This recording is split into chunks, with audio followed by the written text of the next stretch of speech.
Bir var dəyişmək, bir var elastikləşmək. Elastikləşmək nədir? Elə bu gün gözəl bir cümlə oxudum Kahnemandan yenə. Kitabının əvvəlində. Deyir ki, mənim bir həmkarım vardı, Amos. Kitabı əslində bir yerdə yazıblar, amma Nobeli bu alıb. O rəhmətə gedib çünki.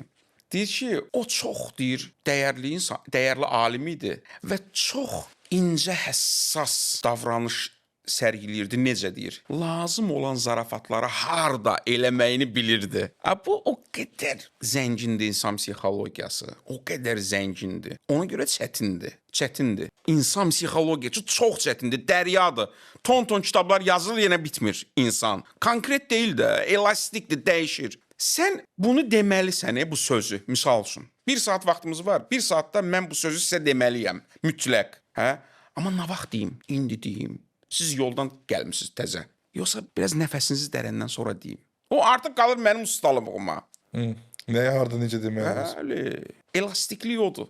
Mənim ustalığıma. Amma mütləq deyilməlidir. 90-cı illərdə də bir atanın övladının gedib pis yola düşməsi, nə bilim narkoman olması, nə bilim içkiyə qurşanması pislənilirdi Azərbaycan mühitində.